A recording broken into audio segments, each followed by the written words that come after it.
V4U media நேயர்களுக்கு வணக்கம். இன்னைக்கு இந்த வாரம் திரைக்கு வந்திருக்க கிங்ஸ்டன் திரைப்படத்தை பற்றி தான் நம்ம பார்க்க இருக்கோம். பொதுவாக தமிழ் சினிமாவில் ஒரே கப்பலில் பயணிக்கிற படம், ஒரே ட்ரெயினில் பயணிக்கிற படம், ஒரே விமானத்தில் பயணிக்கிறது, பஸ்ஸில் பயணிக்கிறது, ஒரே இரவு நடக்கிறது, இப்படி எத்தனையோ கதைகளை பார்த்துருப்போம். படம் முழுக்க ஒரு கடலில் ஒரு சின்ன ஷிப்பில் நடக்கிற கதை. இதுதான் தமிழ் சினிமாவுக்கு முதல் முறை அப்படின்னு நினைக்கிறேன். ஏன்னா ஆங்கில படங்கள் வந்திருக்கு, தமிழ் படத்தில் இதான் முதல் முறை அப்படின்னு நான் நினைக்கிறேன். ஏன்னா இதற்கு முந்தைய படங்கள்லாம் சில காட்சிகள்லாம் படத்துக்கு வரும், பாடல் காட்சி, சில காட்சிகள்லாம் சேர்த்துருப்பாங்க. படம் முழுக்க பயணிக்கிற மாதிரி இதுதான் தமிழ் சினிமாவில் முதல் படம் அப்படின்னு நினைக்கிறேன். இதில் வேறு மாற்று கருத்து இருந்தால் கமெண்ட்டில் சொல்லுங்கள். இந்த படத்தை பேரல் சினிவல்ஸ் பிக்சர்ஸ் மற்றும் ஜி ஸ்டுடியோ சார்பாக ஜிவி பிரகாஷ், உமேஷ் கேஆர் பன்சல் தயாரிக்க கமல் பிரகாஷ் எழுதி இயக்கியிருக்காரு. ஷான் லோகேஷ் எடிட் பண்ணியிருக்காரு. கோகுல் பினாய் கேமரா ஒர்க் பண்ணியிருக்காரு. ஜிவி பிரகாஷ் இசையமைச்சிருக்காரு. நடிகர்கள் ஜிவி பிரகாஷ், திவ்யா பாரதி, சேத்தன், அழகம் பெருமாள், குமாரவேல், ராஜேஷ் பாலகிருஷ்ணன், ஆண்டனி, அருணாச்சலேஸ்வரன், இன்னும் சிலர் நடிச்சிருக்காங்க. கிங்ஸ்டன் அப்படின்னா ஐரோப்பா கண்டத்தில் ஒரு நாட்டோட தலைநகரத்தின் பேருன்னு நான் படிச்சிருக்கேன். ஆனால் இந்த கதைக்கு கிங்ஸ்டன் அப்படின்னா சபிக்கப்பட்ட கடல் அப்படின்னு அர்த்தம் சொல்லப்படுது. அது என்ன சபிக்கப்பட்ட கடல் அப்படின்னா, பொதுவாக மீனவர்களுக்கு அதாவது கடல் சார்ந்து வசிப்பவர்களுக்கு மீன்பிடி தான் ஒரு தொழில். அதாவது மீன் பிடிச்சதான் அவங்க வாழ்க்கையை நடத்திட்டு இருக்காங்க அப்படிங்கிறது எல்லாருக்கும் தெரிஞ்ச விஷயந்தான். அப்படிப்பட்ட மீனவர்கள் மீன் பிடிக்கக்கூடாது அப்படின்னு சில தலைமுறைகளாக சில வருடங்களாக அதே நடைமுறையில் இருந்து அவங்க மீன்பிடியை விட்டுட்டு வேறு தொழில் செய்ய வச்ச ஒரு சதி இந்த படத்தில் இருக்குது. ஒருத்தர் கடல் அட்டை வச்சு அதுலேயே ஒரு போதைப் பொருளை வச்சு வெளிநாட்டுக்கு ஏற்றுமதி, நாடு விட்டு நாடு கடத்துறது, அப்படி ஒரு விஷயம் பண்ணிகிட்டு இருக்காரு. கடல் அட்டைங்கிறது இந்திய நாட்டில் அது தடை செய்யப்பட்ட ஒரு விஷயம். இதை பிற நாட்டுகள்லேருந்து அதுக்கு ரொம்ப மவுஸ் எல்லோரும் விரும்பி வாங்குகிறாங்க. அதை வச்சு சில மூலப்பொருள் செய்கிறா அப்படிங்கிறத படத்தில் சொல்லியிருக்காங்க.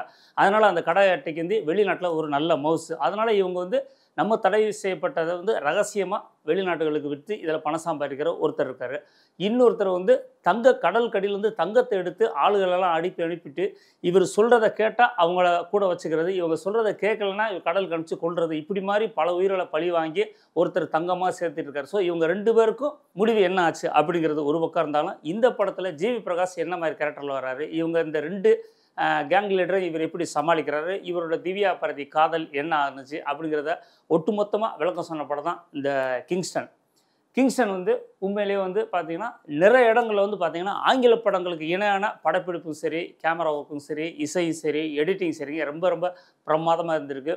பொதுவாக நம்ம எல்லாருக்கும் தெரியும், நம்ம டைட்டானிக்னு ஒரு படம் பார்த்துருப்போம். அந்த படத்தோட கதைக்களம் வரும். அந்த படம் முழுக்க ஒரு ஷிப் தண்ணியில் மூழ்கிற கதையை சொல்லியிருப்பாங்க. இந்த படம் ஒரு கடத்தல்காரங்களுக்கு, மீன்பிடி தொழிலாளர்களுக்கு அதோட இடைஞ்சலை சொன்ன படமாக இந்த படம் சொல்லியிருக்காங்க. காட்சிக்கு காட்சி ரொம்ப பிரமிப்பும் பிரம்மாண்டமும். விஎஃப்எக்ஸ் காட்சி படத்தில் ரொம்ப அர்ப்பணிப்பாக ரொம்ப மெனக்கெட்டுருக்காங்க. ஏன்னா அந்த விஎஃப்எக்ஸ் அப்படிங்கிற விஷயம் தெரியாமல் நேச்சுரலாக நம்ம பார்க்குற மாதிரி அந்த கடலில் கொந்தளிக்கிற காட்சியாக இருக்கட்டும், கடலுக்குள்ளேயே பனி சூழ்ந்த இடமா இருக்கட்டும், கடல் அமைதியான இடமா இருக்கட்டும், நிறைய இடங்கள் அதாவது படத்தோட பிற்பகுதி முழுக்க கடலே வந்தாலும் நிறைய இடத்துல நம்ம தமிழ் படத்தில் பார்க்காத நிறைய விஷயங்கள் இந்த படத்தில் நம்ம பார்க்க முடிஞ்சது. ஜிவி பிரகாஷ் அவருக்கு இந்த படம் ஒரு 25வது படம் அப்படின்னு கணக்கில் சொல்லியிருக்காங்க. ஜி பிரகாஷ் பொதுவாக எல்லாருக்கும் தெரியும், அவர் ஒரு நல்ல ஒரு குழந்தை மாதிரி ரொம்ப அழகாக இருக்கவர். அப்படிப்பட்டவர் அப்படியே மீனவராகவே காமிச்சிருக்காங்க. இந்த படத்தில் ஒரு முப்பரிமாணத்தில் வராரு. ஒரு தயாரிப்பாளராக, ஒரு நடிகராக, ஒரு இசையமைப்பாளராக முப்பரிமாணத்தில் ஜெயிச்சிருக்கார் அப்படி தான் சொல்லணும். திவ்யா பாரதி ஏற்கனவே அவர் அந்த இதுக்கு முன்னாடி ஒரு படம் பேச்சுலர்னு படம், அந்த படத்தோட வெற்றியை தொடர்ந்து ஒரு சென்டிமெண்ட்டாக வச்சுருப்பாங்க அப்படி தான் நினைக்க தோணுது. ஸோ அவங்க திவ்யா பாரதி அவங்களுக்கு கொடுத்த கேரக்டர் அந்த மீனவ பண்ணாவே அவங்கள சிறப்பாக நடிச்சிருக்காங்க. எல்லா கேரக்டரும் நல்லா பண்ணியிருக்காங்க. எல்லா தொழில்நுட்ப கலைஞர்களும் ரொம்ப நல்லா பண்ணியிருக்காங்க. இந்த படத்தில் வர்ற காட்சிகள், அதாவது கடலுக்குள்ளே பேய் இருக்குது, பிசாசு இருக்குது அப்படி சொல்லப்படுறது இந்த காலத்துக்கு பொருந்துமா அப்படின்னு ஒரு கேள்வியாக இருந்தாலும், கடவுள் இருக்குது இல்லைங்கிறது ஒரு பக்கம் இருக்குது, பேய் இருக்குது இல்லைங்கிறது ஒரு பக்கம் இருந்தாலும், இது காலங்காலமாக நம்பப்பட்டுக்கிட்டு இருக்கிறது தான் உண்மையான விஷயம். ஸோ இதில் கடலுக்குள்ளே இருக்குது அப்படிங்கிறத சொல்லியிருக்காங்க. நம்ம அதை ஏற்றுக்கிறதா அதை மறுக்கிறதா அப்படிங்கிறத உங்கள் பார்வைக்கே விட்டுறேன். ஆனால் ரொம்ப காலமாக இது நம்பப்பட்டு வருகிறது அப்படிங்கிறது தான் உண்மையான விஷயம். இரவு நைட்டில் போகக்கூடாது, இந்த இடத்துல அவன் தூக்குப்பட்டு செத்தான், அந்த இடத்துல பிடிக்கும், இந்த இடத்துல நிறையா சாலை விபத்துக்களை செத்தவர் சுற்றிட்டு இருப்பார் அப்படிலாம் நம்ம கேள்விப்பட்டிருப்போம்.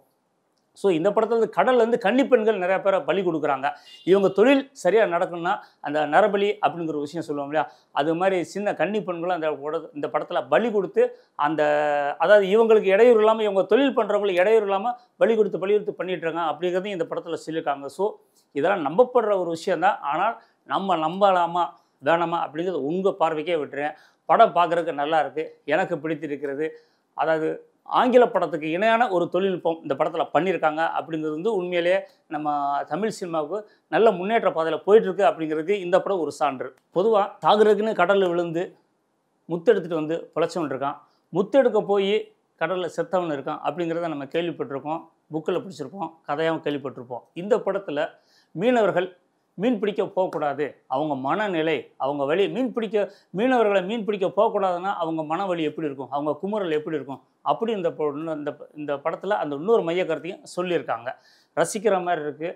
தமிழ் சினிமாவுக்கு புதுசாக நமக்கு தெரியுது. இந்த வீடியோ பிடிச்சிருந்தால் லைக் பண்ணுங்கள், கமெண்ட் பண்ணுங்கள், ஷேர் பண்ணுங்கள், மறக்காமல் பெல் பட்டனை அழுத்திருங்க.